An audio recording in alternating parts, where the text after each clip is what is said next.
唔知道呢部咧用呢個 KT170嘅膽喉級咧嚟推個 ATC SCM50SL 嘅坐地喇叭會係咩聲？咁我都想知道啊，所以今日咧專程嚟到咧卓爾音響啊，嚟聽一聽佢效果啊。如果大家想知咧，咁就唔好行開，繼續睇落去啦。各位 HiFi 發燒友，大家好，歡迎嚟到 HiFi 發燒台，我係呢388。如果大家咧睇呢條影片咧，仲未訂閱 HiFi 發燒台咧，就快啲訂閱啦。咁你訂閱咗之後咧，就會收到好多影音啊同埋唱片嘅資訊。同埋好似今次咁啊，同我一齊咧去巡鋪，咁啊聽下唔同嘅組合。好，唔講咁多，去片。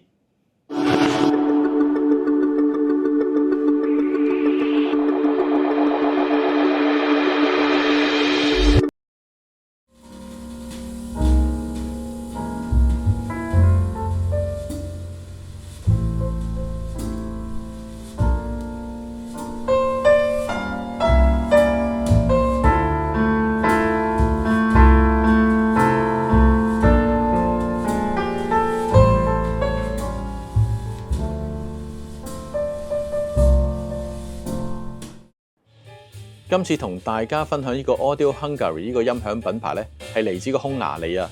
而呢個膽後級咧係屬於廠方 Collaton Classic 系列啦，型號係呢個 P28。可能大家對呢個 Audio Hungary 呢個牌子咧比較陌生啊。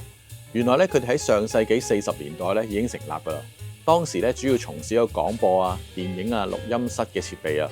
而最有名咧就喺呢個1980年咧莫斯科奧運會裏邊嘅音響設備咧都由佢哋提供啊。而喺呢個2015年咧，佢哋開始發展個民用擴音機，所以佢哋絕對係一間咧經驗豐富、有實力嘅音響廠家。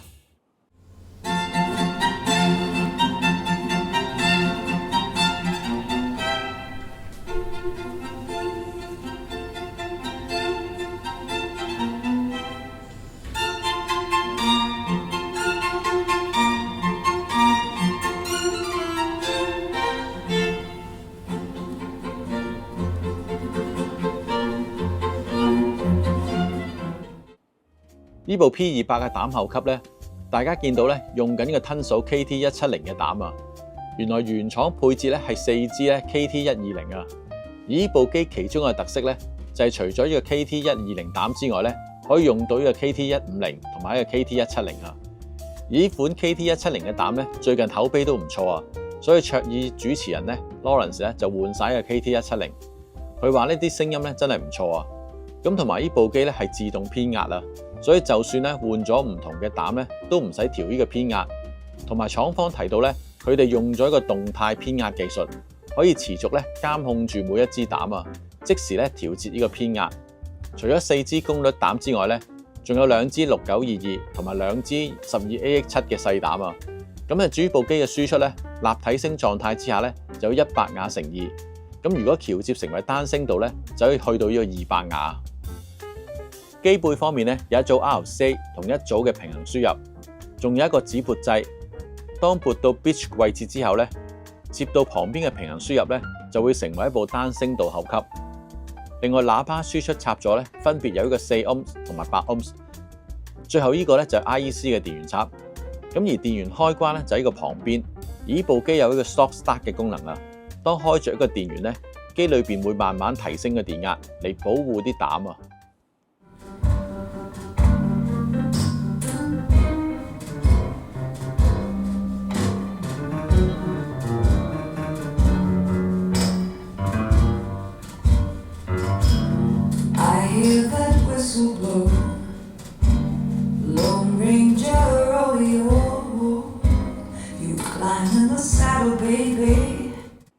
今次咧用呢部 P28嚟推對咧 ATC SCM50嘅坐地喇叭咧，都有一個考驗啊。因為對喇叭嘅靈敏度咧，即係得85個 dB， 平均阻抗咧就8 ohms， 所以對於個擴音機咧都有一定要求啊。而試聽過之後咧，我發覺 P28嘅推動力咧都完全冇問題啊。將每邊一隻9寸半嘅低音單元咧都控制得好好啊，一收一放咧都聽得好清楚，完全唔會話炒埋一堆，唔會話一種好亂嘅感覺。而且有力得嚟咧，又唔會粗聲。要有咁嘅表現咧，膽機裏邊嘅火牛咧都好緊要啊。咁而機裏邊嘅火牛咧，都全部係 Audio Hungary 自家研發同埋製造啊。而呢部機咧就用到呢個環牛，可以減低個漏詞機會，同埋提升呢部機嘅反應速度啊。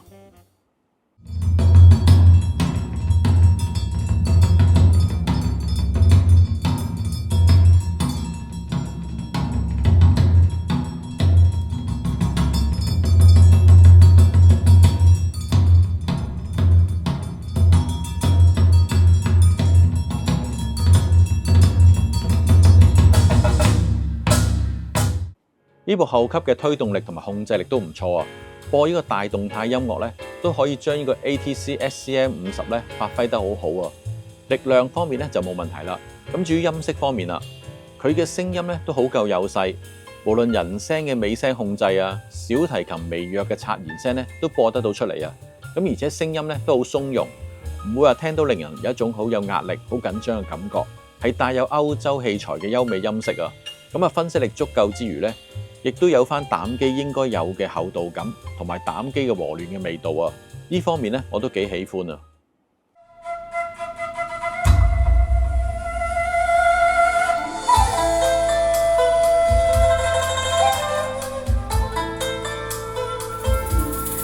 人生路，美夢似路長，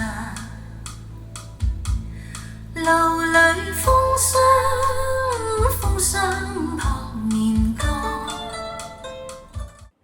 最後都想提下 Audio Hungary 本身係一間咧有好強嘅技術背景嘅公司啊！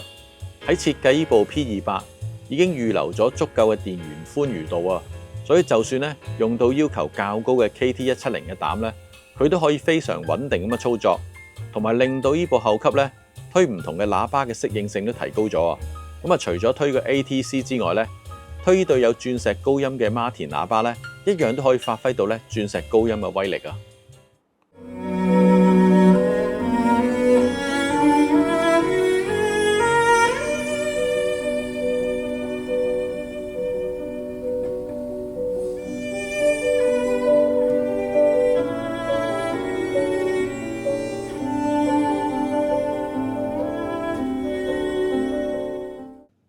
今次咧喺度聽完呢個 P28咧推個 ATC 喇叭咧，咁我發覺呢部膽後級咧，佢唔單止有動態啊，亦都夠幼細啊，所以我覺得咧，如果以5萬蚊樓下可以買到一部歐洲製造嘅膽後級，仲可以推到 ATC， 亦都有呢個歐洲文化嘅氣息嘅聲音咧，我覺得真係好抵玩啊！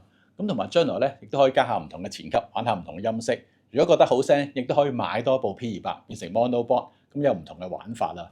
咁如果大家問我有啲咩唔好處啦，咁我覺得呢部機咧，始終個外觀咧就比較上老實一啲。咁我諗深一層，如果做到雕龍雕鳳，可能又唔係收呢個價。咁所以睇下大家咧要樣定要聲啦。好啦，今次嘅分享咧就到呢度啦。大家記得 CLS Hi-Fi 發燒台，咁同埋咧可以 scan 一下咧畫面上嘅 QR code，咁成為 Hi-Fi 發燒台會員。好啦，下次見。